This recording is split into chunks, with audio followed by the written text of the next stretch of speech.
ನಿನ್ನೆಯಿಂದ ತಾವು ವಿದ್ಯಾರ್ಥಿಗಳು ಬೃಹತ್ ಮಟ್ಟದಲ್ಲಿ ಸ್ವಾತಂತ್ರ್ಯ ಉದ್ಯಾನವನದಲ್ಲಿ ಒಂದು ಪ್ರತಿಭಟನೆ ಹಮ್ಮಿಕೊಂಡಿದ್ದೀರಾ. ತಾವು ಸರ್ಕಾರಕ್ಕೆ ಮಾನ್ಯ ಮುಖ್ಯಮಂತ್ರಿಗಳು ಸಿದ್ದರಾಮಯ್ಯ ಅವರ ಹತ್ರ ಏನ್ ಮನವಿ ಸಲ್ಲಿಸಿದ್ದೀರಾ? ತಮ್ಮ ಮುಖ್ಯವಾದ ಬೇಡಿಕೆ ಏನಿದ್ದೀರಾ ಹೇಳಿ ಸರ್. ನೋಡಿ ಸರ್, ಇದು 2023-24 ಸಾಲಿನ gazetted probationary exams prelims exam ಆಯ್ತು. 2 ಬಾರಿ ಕಂಡಕ್ಟ್ ಮಾಡಿದ್ರು. ಆಗಸ್ಟ್ ಅಲ್ಲಿ 1 ಬಾರಿ ಕಂಡಕ್ಟ್ ಮಾಡಿದ್ರು, ಡಿಸೆಂಬರ್ ಅಲ್ಲಿ 1 ಬಾರಿ ಕಂಡಕ್ಟ್ ಮಾಡಿದ್ರು. ಮೊದಲ ಬಾರಿ ಆಗಸ್ಟ್ ಅಲ್ಲಿ ಕಂಡಕ್ಟ್ ಮಾಡಿದಾಗ 50ಕ್ಕಿಂತ ಹೆಚ್ಚು ಪ್ರಶ್ನೆಗಳಲ್ಲಿ ಲೋಪದೋಷಗಳು ಕಂಡು ಬಂದವು. ಅದರಲ್ಲೂ ಇಂಗ್ಲಿಷ್ ನಿಂದ ಕನ್ನಡಕ್ಕೆ ಟ್ರಾನ್ಸ್ಲೇಷನ್ ಆಗುತ್ತಲ್ಲ, ಭಾಷಾಂತರ ಮಾಡಲು ಡಿಪಿಎಸ್ಸಿದವರು ರೆಡಿರು. 50ಕ್ಕಿಂತ ಹೆಚ್ಚು ಪ್ರಶ್ನೆಗಳ ಸಮಸ್ಯೆ ಬಂದವು.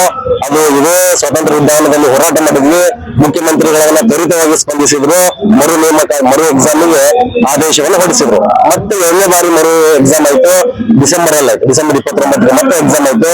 ಕೆಪಿಎಸ್ಸಿದವರು ಅವ್ರು ಮಾಡಿದ್ದೇ ಆಟ, ಅವ್ರನ್ನ ಹಿಡಿದವರು ಯಾರು ಇಲ್ಲ.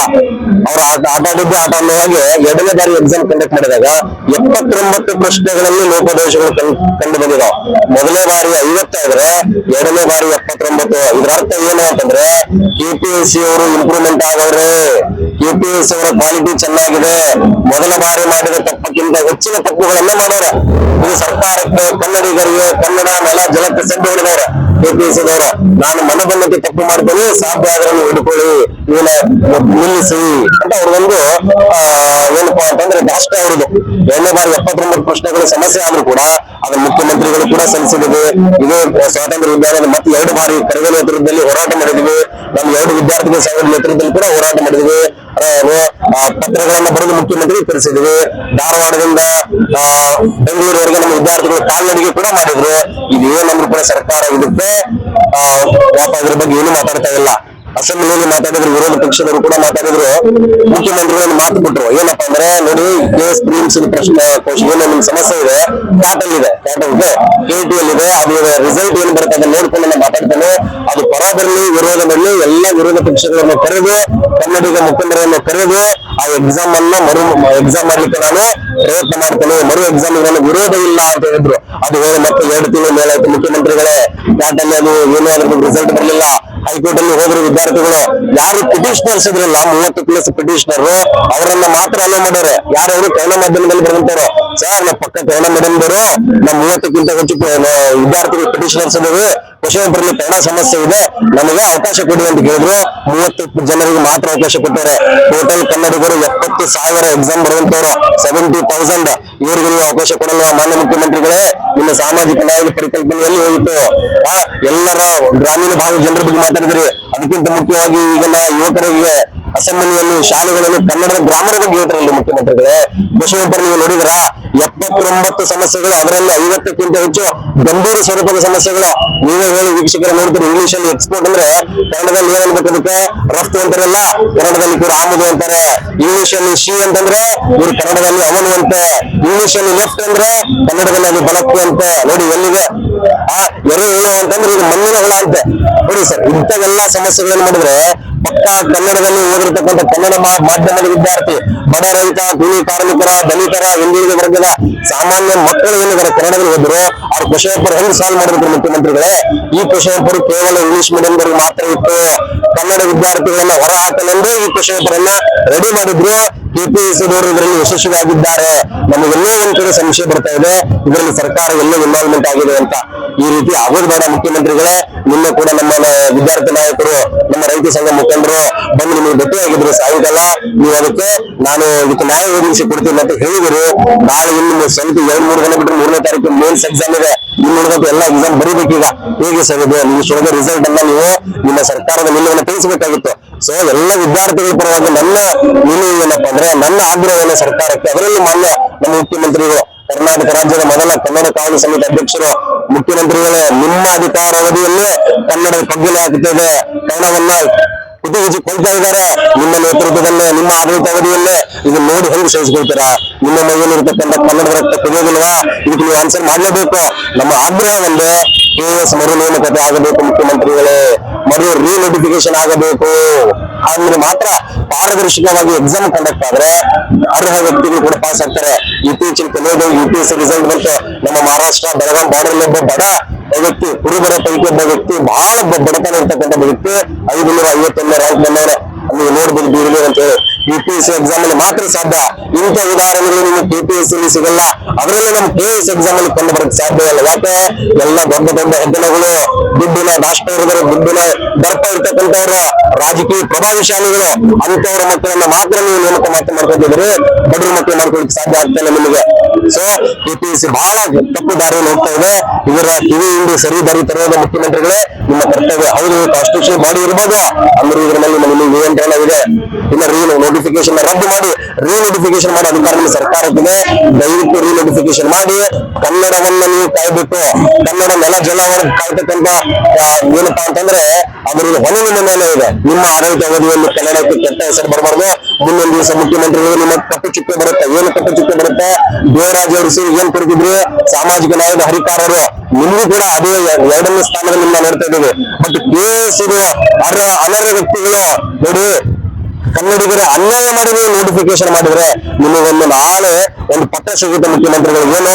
ಕನ್ನಡವನ್ನು ಕಗ್ಗಲೆ ಮಾಡಿದ ಕನ್ನಡ ರಾಮಯ್ಯ ಅಂತ ನಿಮಗೆ ಹೆಸರು ಬರುತ್ತೆ. ಆ ರೀತಿ ಆಗೋದು ಬೇಡ. ಇಲ್ಲಿಯೂ ಕೂಡ ನಿಮ್ಮಲ್ಲಿ ನಂಬಿಕೆ ಇಟ್ಕೊಂಡ ಮುಖ್ಯಮಂತ್ರಿಗಳೇ, ನಿಮ್ಮ ಮೇಲೆ ಒಂದು ಯಾವುದೇ ರೀತಿ ದ್ವೇಷ ಇಲ್ಲ, ಸಿಟ್ಟಿಲ್ಲ. ಕನ್ನಡ ಮಾಧ್ಯಮದ ಮಕ್ಕಳು, ರೈತರ ಮಕ್ಕಳು, ಹಿಂದುಳಿದ ವರ್ಗದ ಮಕ್ಕಳು ನಾವು ನಿಮ್ಮ ಮೇಲೆ ಆಗ್ರಹ ಮಾಡ್ತಾ ಇದ್ದೀವಿ, ನಿಮ್ಗೆ ನಂಬಿದೀವಿ.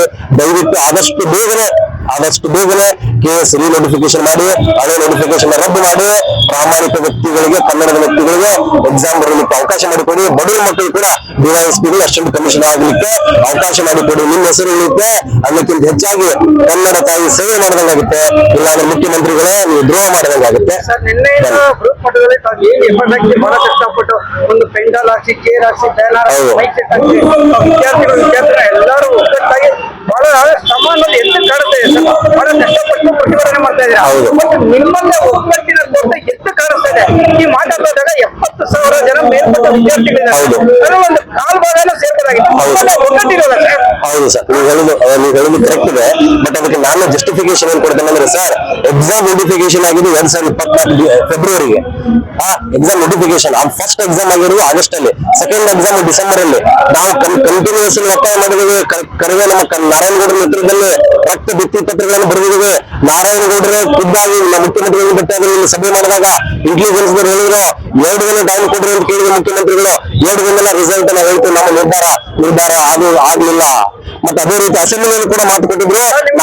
ನಿಮ್ದು ವಿದ್ಯಾರ್ಥಿ ಸಂಘಟನೆ, ನಿಮ್ದು ಒಂದೇ ಸಂಘಟನೆ, ಸಂಘಟನೆಗಳಿದೆ ನಿಮ್ಮಲ್ಲಿ ದೊಡ್ಡತನ ನಾನು ಅನ್ನೋದಿದ್ರು ಈ ಒಂದು ಕೆಲಸ ಕೇಳಿದ್ಮೇಲೆ ನೀವೆಲ್ಲರೂ ಒಗ್ಗಟ್ಟಾಗಿ ಒಗ್ಗಟ್ಟು ಪ್ರದರ್ಶನ ಮಾಡಬೇಕು. ನಾವೇನ್ ಹೇಳೋದು, ಅವ್ರವ್ರು ದೊಡ್ಡತನ ದೊಡ್ಡಕ್ಕೆ ಬೇರೆ ಇರ್ಲಿ, ಯಾರಾದ್ರೂ ಇರ್ಲಿ, ಎಲ್ಲ ಒಂದು ಒಗ್ಗಟ್ಟಾಗಿ ಒಂದು ಮೀಟಿಂಗ್ ಮಾಡಿ ಈ ಸ್ಟ್ರೆಂತ್ ಅನ್ನು ಜಾಸ್ತಿ ಇದ್ರೆ ವಿಜಿಲೆನ್ಸ್, IR ಆಫೀಸರ್ಸ್ ಎಲ್ಲ ನೋಡ್ತಾ ಇರ್ತಾರೆ. ಕೆಲಸಗಳು ಆಗೋದು ಬೇಗ ಆಗುತ್ತೆ. ಅದ್ರ ಬಗ್ಗೆ ತಾವು ಮೂಲ ಬಿಟ್ಟು ಹೇಳಿ ಸರ್. ಎಸ್ ಸರ್, ನಾವೊಂದು ನಿಮ್ಗೆ ಹೇಳ್ತೇನೆ, ಗಾಂಧೀಜಿಯವರು ಸ್ವಾತಂತ್ರ್ಯ ಹೋರಾಟ ಮಾಡೋ ಟೈಮಲ್ಲಿ ಮಾತಾಡ್ತಾರೆ. ಏನಪ್ಪಾ ಅಂದ್ರೆ ಮಾಸ್ ಮೂವ್ಮೆಂಟ್, ಜನರನ್ನ ಒಳಗೊಂಡಿರುವ ಮಾಸ್ ಮೂವ್ಮೆಂಟ್ ಬಹಳ ದಿನ ಆಗ್ಲಿಕ್ಕೆ ಸಾಧ್ಯವಿಲ್ಲ ಸರ್. ಕಳೆದ 6 ತಿಂಗಳಿಂದ ಹೋರಾಟ ಮಾಡ್ತಿದ್ದೇವೆ. ಡಿಸೆಂಬರ್ 2 ರೀನೋಟಿಫಿಕೇಶನ್ ಆಗಿ ಎಷ್ಟೇ ಆಲ್ರೆಡಿ ಏಪ್ರಿಲ್ ಕೊನೆ ದಿವಸದಲ್ಲಿ 4 ತಿಂಗಳು ನಿರಂತರವಾದ ಹೋರಾಟ ಮಾಡ್ತಿದ್ದೇವೆ. ನಮ್ಮ ವಿದ್ಯಾರ್ಥಿಗಳು ಬಲಿ ಹೋಗಿದ್ದಾರೆ, ಆಶಾಭಾವನೆಯನ್ನು ಕಳ್ಕೊಂಡಿದ್ದಾರೆ ಸರ್. ಅಲ್ಲಿ ಕಂಟಿನ್ಯೂಸ್ ಸೋಷಿಯಲ್ ಮೀಡಿಯಾ ಇರ್ಬೋದು, ಆಫೀಸ್ ಬೆಂಗಳೂರು ಬಂದಿದ್ದಾರೆ, ರಕ್ತ ಬಿತ್ತರಿಕೆಗಳನ್ನು ಕೊಟ್ಟಿದ್ದಾರೆ, ನಾರಾಯಣಗೌಡರ ನೇತೃತ್ವ ಹೋರಾಟ ಮಾಡಿದ್ದೀವಿ. ಅಂದ್ರೆ ಸರ್ಕಾರದಲ್ಲಿ ಏನೂ ರೆಸ್ಪಾನ್ಸ್ ಇಲ್ಲ. ಹೀಗಾಗಿ ಕನ್ನಡದ ಮಕ್ಕಳು ಏನಾಗಿದೆ, ಮಿತ್ರರಾಗಿದ್ದಾರೆ. ಬೇರೆ ದಾರಿ ಇಲ್ಲ.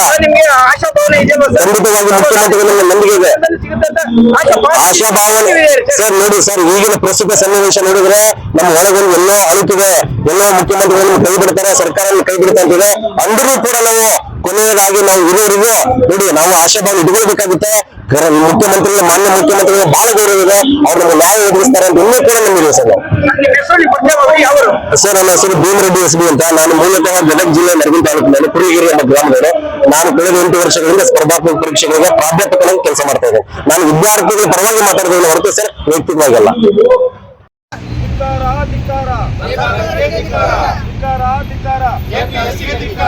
ಬೇಕೇ ಬೇಕು ನ್ಯಾಯ, ಬೇಕು ಬೇಕೇ ಬೇಕು ನ್ಯಾಯ, ಬೇಕು ಧಿಕ್ಕಾರ, ಧಿಕ್ಕಾರ, ಧಿಕ್ಕಾರ.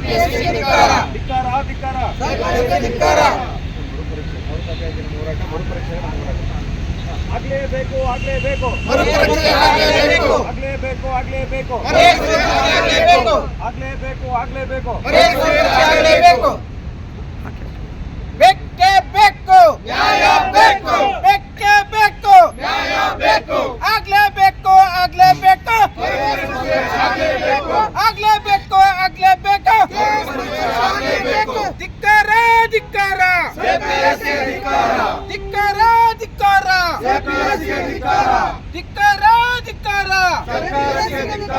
ಆಗ್ಲೇಬೇಕು ಆಗ್ಲೇಬೇಕು